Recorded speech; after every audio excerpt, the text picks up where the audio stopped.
mar kale iyo macluumaad kale ku soo dhawaada hoyga fursadaha nolosha. waxaan noo suuro gashay in aan la kulanno Sakariye oo ah ku guuleystaha barnaamijka Yaali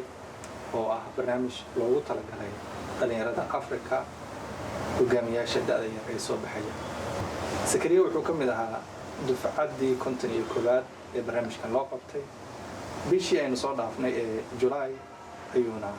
tababarkaas u soo dhamaaday ama uu soo qaatay. waxaan jecelnahay inaan ka xog wareysano tababarkaas oo xog badan naga siiyo si dhalinyarada kale ee mustaqbalka doonaya inay codsadaan ay ugu suuro gasho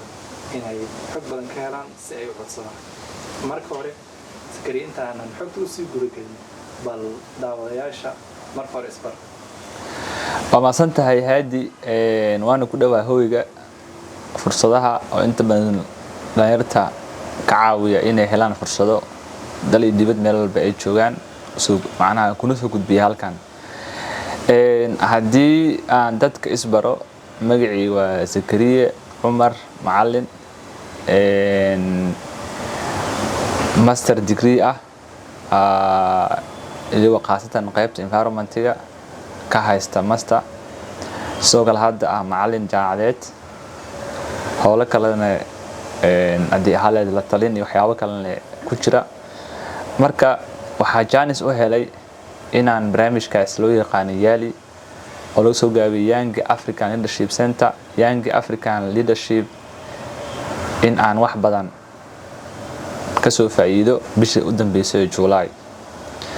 barnaamijkan Yaali waa barnaamij aad u weyn marka maasantahay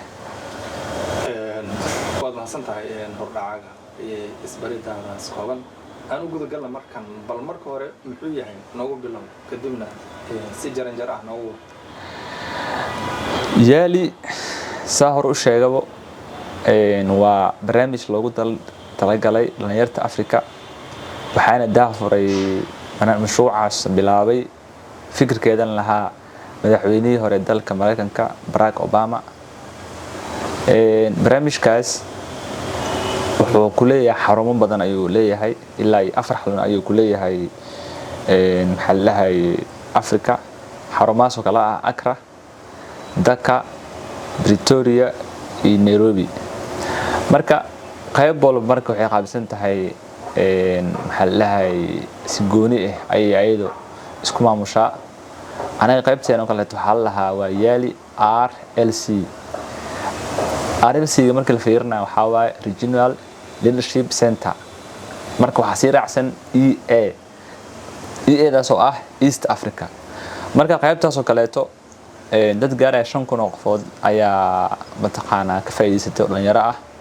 dhalinyarta loo baahan yahay waa 18 sano ilaa 35 sano inta ka dhaxeedo ayaa barnaamijkaas loogu talagalay. xaruntoodan waxa waa Nairobi. jaamacadda Kenyatta ayaa martigelisa xaruntoodan xaggaas ayay ku taal innovationkooda ku dhex taala jaamacadda Kenyatta. waa si wanaagsan bal waxaad nagu saxijisaa inta qaybood uu ka kooban yahay barnaamijkan oo loo yaqaan Yaali RLCEA oo ah qaybta East Africa. 3 ayuu ka kooban yahay 3 course ayuu macnaha lagu bartaa. marka qaybta koowaad waa civic ayaa loo yaqaanaa. qaybta labaadna waxa loo yaqaanaa waa public. qaybta saddexaadna loo yaqaanaa business. 3daas tarag ayuu leeyahay. marka wax la baranayo koorsadii caadiga qiimo ma aha. si kale ayuu qofku wax u baranayaa qaab as innovation ahaan ayuu baranayaa. hadda qofka civic camal badana wuxuu aad diirad u saaraa in public engagement macnaha dadka public local engagement inuu la sameeyo bulshada inuu la tacaamulo oo kaleeto. waxa bulshada aad loo tacaamulo local NGOs ka la tacaamulo. marka ninkaas am shakhsigaas bulshada muxuu saameyn ku dhex leeyahay ayaa inta badan xoog lagu saaro taas. waxaan lagu baraa wixii u baahan xirfadii. business ko kaleeto aydan waxa waay hadii business hore lahayd see u sii horumarinay hadii aan lahayn see u bilaabi kartaa ayaa lagu baraa. waa hub innovation ah qaybta saddexaadna waa publicaas badan wuxuu ka hadlaa maamulka dowladeed uu ka hadlaa haddii aad dowladda u shaqayso kaleeto how aa noqon kartaa qof ka dhex muuqda meesha uu joogo asigoo isticmaalayo skillskii oo kasoo bartay yaali RNCEA saddexdaas qaybood ka kooban yahay haadi bal qaabkee ayuu u dhacaa codsigiisa waa masan tahay waa su-aal fiican horta yaali 2015 qaybtan East Africa 2015 ayaa la daahfuray 14kan waxaa imaaday Barack Obama marka qayb walbo saa ku sheegay way kala madax banaan yihiin hadda qaybta Dakar oo ku taalo Senegal qaybta Pretoria South Africa ku taalo qaybta Accra ku taalo Ghana ayaa si gooni waxay maamulato marka hadda qaybtan oo kaleeto sanadkii waxaa soo baxo marka ayaga waxay dhahaan kahod micnaheedu waxa waaye waa qayb hadda qaybta 51 ka ahay maxallahay oo bisha July hadda u dambeysay ayaa ku jiray marka waana 1 month ayuu soconaa barnaamijka wax ku dhow oo ah taqriiban 27 maalin ayuu badanaa socdaa marka codsiga marka waxay soo dhigaan baraha bulshada Facebooka Twitterka sanadkiina ugu yaraan 6 ayay qabtaan kahod qaybtan East Africa ah eachna waxa uu ka kooban yahay maxallahay ugu yaraan dad gaaraya 50 ka badan waaye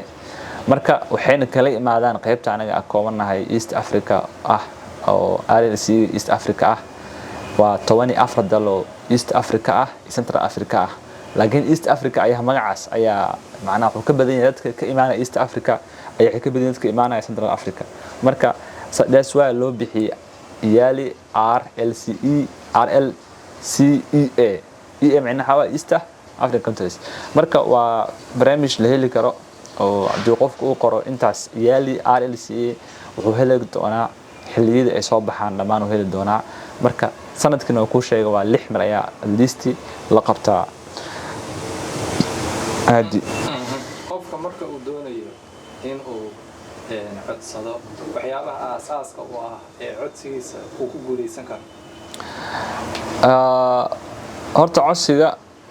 markuu codsanayo form jira oo qofka uu buuxinayo formkaas oo qaab online qofku buuxinayo qaybta ugu horeysa waa general information qofka ayaa laga rabaa oo magaciisa iyo contact information ayaa laga rabaa asigana oo ah meeshuu degan yahay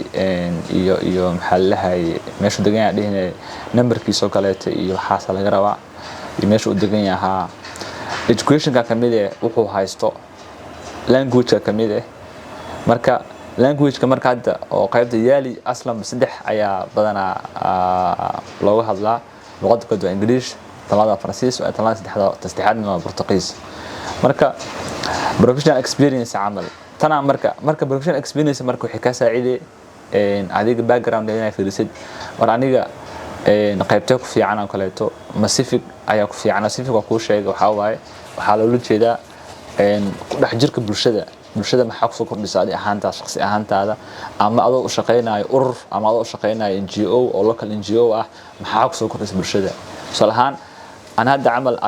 Pacifica doortay waana helay lamar apply gareystay markood waa la diiday labaadka ayaa helay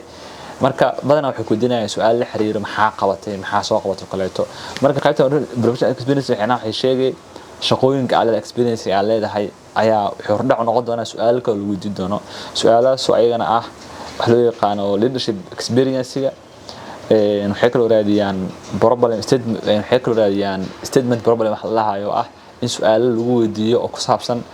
wixii aad dooratay salahan hadii aad dooratay business waliga innovation oo business sax ay ma keentay ayaa su'aalaha kamid ah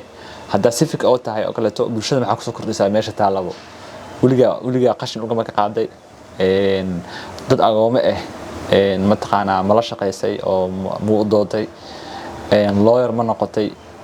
maxallahay dad IDBs ah marka ciyaal ah maxallahay waliga ma u tagtay oo xaaladooda soo wareysatay waxyaabo noocaas ah ayaa lagu weydiinaa public waxay tahay dowladda naceeda maxaa achievement ilaa dowlad ag dhex gaartay maxaa lagu aqoonsaday wax noocaas ah marka waxyaabo marka wuxuu ku xiran yahay marka aad qaybta aad ku xiran yihiin كلتون waxaa kula talin lahaa qof hore barnaamijkan u helo duu qofka Soomaaliga doonaya inuu helo barnaamijkan ama ugu guuleysto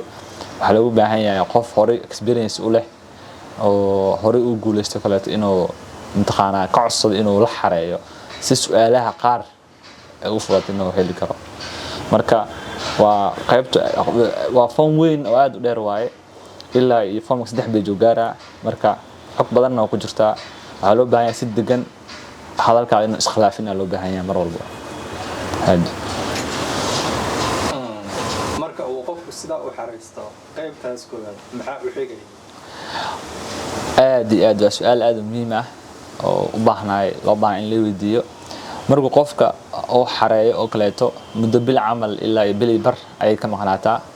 kadibna qofku wuxuu helayaa laba jaamidkood in la aqbalay oo la hay proceed in la dhaho waana ka xunnahay mar kale soo codso haddii qofka loo soo codso mar kale waaba isku dhamaad sheekada laakiin qofka lagu aqbalay oo kaleeto wuxuu galayaa interview jiro oo balan oo qabsanaa qofka interview ayaa la soo wacaya interview marka waxa kamid ah su'aalo waxa kamid ah adiga yaa tahay macnaha adiga who are you adiga yaa tahay waxa kale oo kamid ah maxaa soo qabatay haddii asifka aad oo kaleeto wuxuu leeyahay maxaa soo kordhisay bulshadaada waxyaabo noocaas ayaa lagu weydiin doonaa oo su'aalo badan barnaamijkan haddii aad tagto macnaha micno nooc ku fadhiya marka su'aalaha isku jiraan ku logic ah iyo ku isku jiraan technical ah tigana xaqooda wixii soo qabatay haddii aad dhahdo maxallahay magaalada waxa sameey jiray waxa la wixii magaalada qashin ay ka qaadi jiray xilliga ka qaasanadka ka qaaday maalintee ka qaaday yaa kula ogaay waxyaabo badan qofka la weydiinaa marka wuxuu ku xiran tahay waa su'aal technical marka qofka step ka soo gudbo kadib wuxuu sugayaa maalmo kale dheeraad ah in la aqbalay iyaan la aqbalin marka ayagoo kaleeto markay wax aqbalayaan aniga soo ogaanay guddiga jiro oo badanaa jiro guddigaas ayaa la horgeynayaa maxallahay wareysigaagii oo laga qaaday ayaga marka ku qiimeenayo waa guddi committee ah marka mid walba macnaha uu ku qiimeena marka saasa ku soo bixay dhuux ku soo bixay codeen hadii 10 fadhisa meesha 6 kamid ay ku aqbalaan oo kaleeto waa markaas waxa jana su'aal in Nairobi aado aad barnaamijkaas soo faa'iideysto barnaamij oo globally ku xiri doono barnaamijyo badan ku xiri doono yali qofka sidaas markuu u guuleysto waxyaabaha kale ee sida safarkiisii inta tababarka uu socdo noloshiisii dhankaas ka waran waxyaabahaas waa waxyaabaha oo macnaha barnaamijka xiiso u yeelaya baaba barnaamijkan waa barnaamij oo fully funded ah wax walba oo qarashkaaga ah bixitaankaaga wax walba ayaga ayaa bixi doona that's why uu yahay competitive uu yahay hadduu ahaalahay wax jeebkaaga ah umaleema in la aadi lahay laakiin waa competitive waa barnaamij dad badan soo xareystaan ugu yaraan halkii marax laga yaabaa inay xareystaan dad gaaraya 1,000 qofood iyo 2,000 qofood 3,000 qofood inay gaarayaan lagana qaato 50 qof bis marka waa barnaamij aad u adag wuxuuna leeyahay wixiis dhan qarashkaaga tigidhkaaga fiisahaaga waxbar noloshaada xaggaas marka ay tidid wax walba ayaga macnaha ka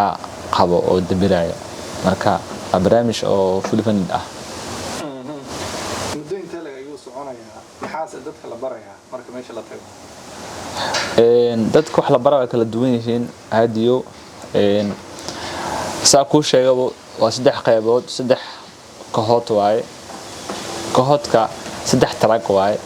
3 track waa business hadii aad business soo codsatay oo ku guuleysatay businesskaas waxa lagu baraa ways innovation cusub kale oo business lagu abuuri karo iyo waxa lagu barayaa hogaaminta wax walba waxa basic ah hogaaminta ayaa basic ah in noloshaada adiga maamuli karto in xaaladaha qaar aad maamuli karto noloshaada ayaa lagu barayaa waxa kale lagu yaqaan design thinking oo ah ama critical thinking oo hadda jaamacadaha Soomaaliya lagu soo kordhiyay wasaaradda waxbarashada sanadkan oo mahad celinaya inay barnaamijkaas keento waa barnaamij qofka maskaxdiisa uu isticmaalayo wax aadan sameyn karin markaas inaad sameyso isku day waana ku guuleysanay waana sameynay marka ana marka qaybteena kala si fiican camal waxa aad soo baranay design thinking aad soo baranay waxaa soo baranay community engagement in community la galo kaleeto aad loo sii dhaxgalo waxyaabahaas aad ugu badnaay marka qof walba meesha uu doorto ama business ahaato ama civic ahaato mase ahaato public meesha uu doorto qofka ayuu mataqaanaa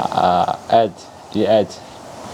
loo sii barayaa oo soo xiradiisa meestan marka wuxuuna soconaa barnaamijka taqriiban 25 maalin ayuu soconayaa meelahaas 25 maalin 4 maalin ayuu socdaa inta badan waa bil oo dhiman 6 maalin oo kaleeto ayuu soconayaa marka muddadaas 10 miyaa la qaadanaya qaabka ay hawshu soconayso walaa qaabka soconayso waa qaab oo funny ah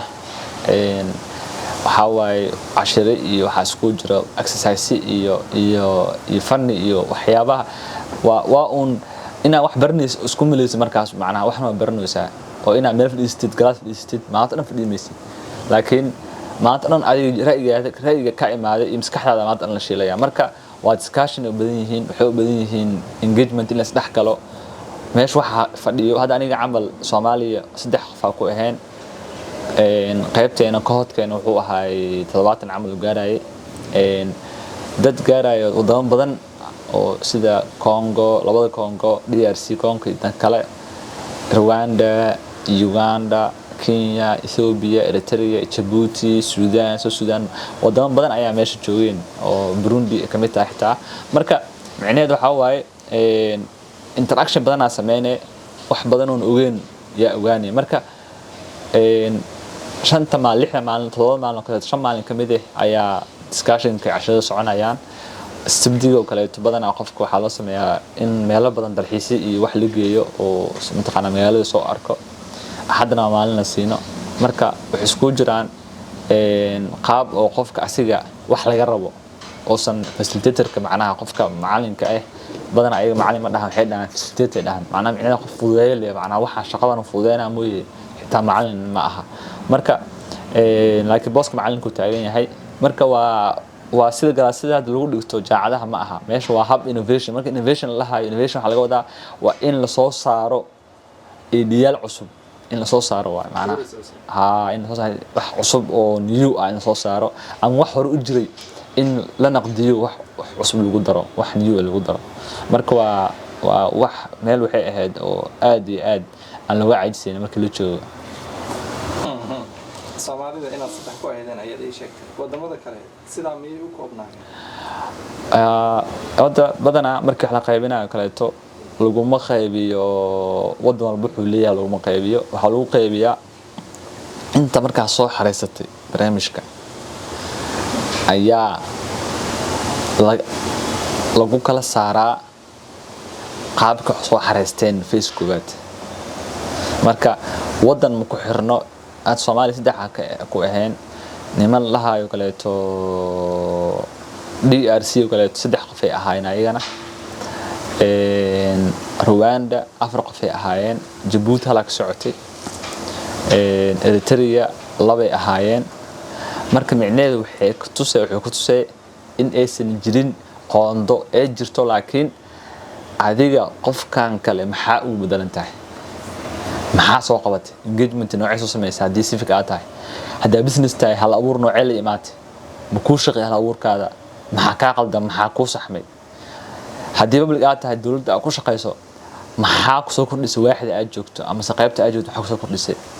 marka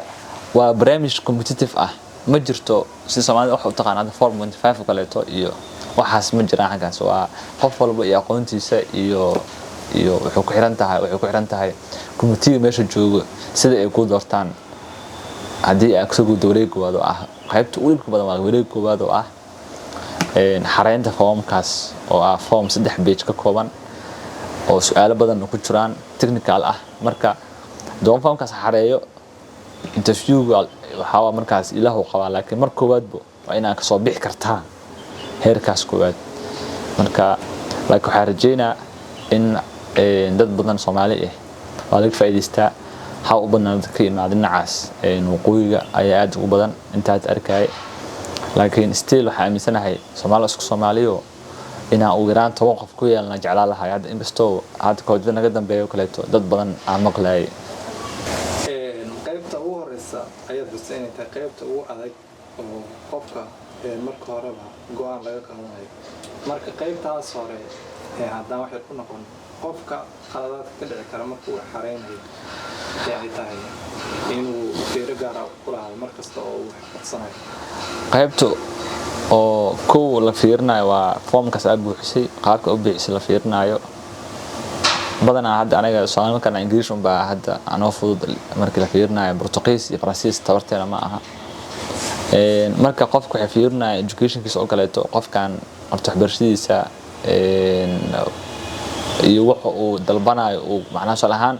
hada aniga environment amal bachelorkeena agriculture oo ahay masterkeena environment oo ahay waxyaabaha hadda aan qabtana waa climate activist waa macnaha in ay qof arrimaha climate u doodo marka waa in is yeeshaan horto markuu waxay tahay in is yeeshaan waxa soo baratay iyo waxa aqoonaysi soo lahayn waxa dhacday aniga lawyer ahay bachelor haysta waxa u doodaa aqoonta u doodaa waa is qaadanay laakiin midisiina ahay arrimaha lawyer-nimada ku shaqeeya xoogaha ay natirkooda shak badan aan galaayo oo marka waxa la rabaa wadku waxa la rabaa baajka awood masterka awood mas waxa wadee dibloma wadee waxa wadidbo iyo shaqada aqoonaysid inay isla haada inta badan aan loo baahan yahay marka tan koodaas laga fiirinayo waay talaada laga fiirinayo waxay tahay professional experience wax khibrad ay leedahay at least 2 years soo shaqeysay 1 year half soo shaqeysay lagada experience abal hembo xoogaa aad ku adkaanay ma xitaa fiirimaya marka qaar marka waa inuu qofka experience leeyahay waxbarashadiisa iyo wuxuu qabanayna ay isleeyihiin su'aalaha u dambeeyay waxa waa su'aalahan oo loo yaqaano leadership experience-ga ayadana maxaa soo qabatay kaleeto leadership maadaama uu yahay barnaamij young loo yaqaan African leadership uu yahay maxaa soo qabatay kaleeto ayadana waa waxyaabaha la fiirinayo marka waa boontiyaal badan qofka laga fiirinaa marka su'aalo badan way jiraan qofka la weydiinayo su'aalaha isku mid ma aha way kala duwan yihiin hadii business tahay su'aalaha civic way kala duwan yihiin marka su'aalahaas waxa laga si maskax degan inaad waxa laga rabaa adoo ma garanayo experience-yaada hore inay isla haadaan marka hadii aan maanta formka sharaxayna bis hadiyo waqti badan ay qaadanay si saxda ah oo qofku u baahan yahay at least saawir u sheegay recommendation-kaasina waxay tahay qof hore u xareystay oo kaleeto in aadahay iga caawi inaan barnaamijka xareysto markaan u tagno barnaamijkan qofku uu qaatay faa'iidooyinka uu helay waxa kamid ah faa'iidooyinka helay waxa kamid ah shahaado waxa kale oo kamid ah inuu noqdo alumni oo yaali ah marka yaali waa network aad balaaran oo ku jiraan 54 dal oo Afrika ah oo dad gaaraya 10,000 iyo ka badan qofood hadda already soo baxday iyo ka badanbo kaliya East Africa bis qaybtaan hadda qaybtaan yaali ah oo 5,000 soo baxday qaybta kale meeqa is dhigi karnaa oo aad u badan tahay marka wuxuu helaa qofka fursado kala caalami ah inuu ayna tirkooda waxay sameeyeen qof markuu ka tago kaleeto oo barnaamijku u dhamaado waxay la sameeyaan inta badan inay mar walba communication la sameeyaan shalahan waxay ku soo dirayaan emailo eventiyo weyn oo ka dhacay meelaha adduunka sida ka dhacay Afrikada qaybteed meelo kale ka dhacay ay ku soo dirayaan sidoo kale wuxuu ku siinayaan qof mentor ah qof adiga ku hago ayaa lagu sameeynaa oo ku kormeero shalahan waxa dhacay aniga waxa committed ku ahay in arrimaha deegaanka si shaqeeyo qof arrimaha deegaanka oo already experience lagu sii xiraa marka waa marka qof wixii soo qol oo barnaamijka soo dhameeyo kaleeto wuxuu jaanis u helaa inuu mar walba engagement badan sii sameeyo mar walba maskaxiisa ay joogto mar walba dhiirigeli mar walba soo dir linkiyo badan oo caalamka iyo meelo badan hadda barnaamij waxa jira oo Mandela Washington la furan Mandela qof yaali ka imaaday yaali mataqaana soo maray kaleeto way u fududaanay Mandela inuu xariisto aad u fududaanay marka Mandela waa barnaamij Mareykan lagu aaday waa oo mataqaana asina aad weyn marka almuhiim waxay tahay ayaga way u tala galeen markii qodkan barnaamijka loo dhameeyay in aan la deeyin la fasaxin mar walba email ku soo dhacayo ku dhiirigelinayo communication ku sameeynayo network la sameynayo linkin soo dirayo shaqooyin kale ama eventiga weyn dhacayo inaad ka mid noqoto marka ayaga broad u yihiin broad ay noqonayaan oo xilliyeyn qofkaas oo anaga in badan aan soo heynay xirkaas si marooya marka waa sida hadda badana sustainability way aad u fiican yahay in qofkan la sii haayo kale aad u fiican yihiin ugu dambeyn barnaamijkan maadaama aad sheegtay inuu yahay barnaamij fursad weyn ah dhalinyarada maxaa tala ahaan ama soo jeedin ama santa hadiyo maanta waxa ka hadlaynay horta adaa waxar aan dulmo ku sameeyay barnaamij loo yaqaan yaali waa barnaamij dhalinyarada lagu talagalay Afrika u dhaxeeya 8 ilaa 15 talada aan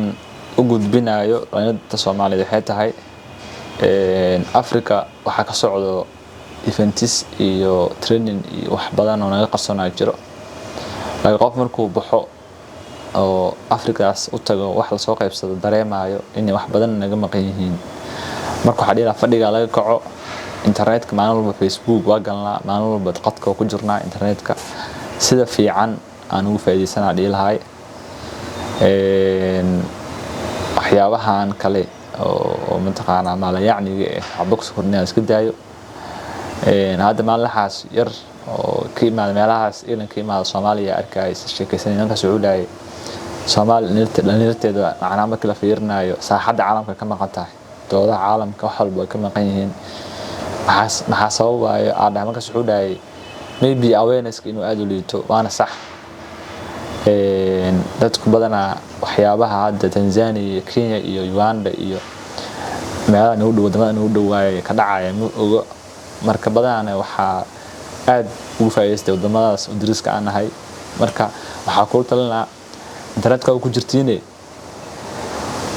opportunities kala raadiyo website weyn ay jira loo yaqaano waxa laha opportunities for youth laha soo dhigaa wax walba oo mataqaana fursado ay hadii aad conference hadii aad training hadii aad fellowship marka laga faa'iideysto rag badan ay jirayeen arimahaas dadku dhiirigeliyo marka dadka la socdo waxa la raadiyo waxa waa maanta qof markuu dhalinyarta ah markuu jaanis ku fiican haysta waay maanta waxaad beerato ayaad biri goosanay inta satar ahaan si lahay waa ku jirtaan laga faa'iideystaa insha Allah ama santaay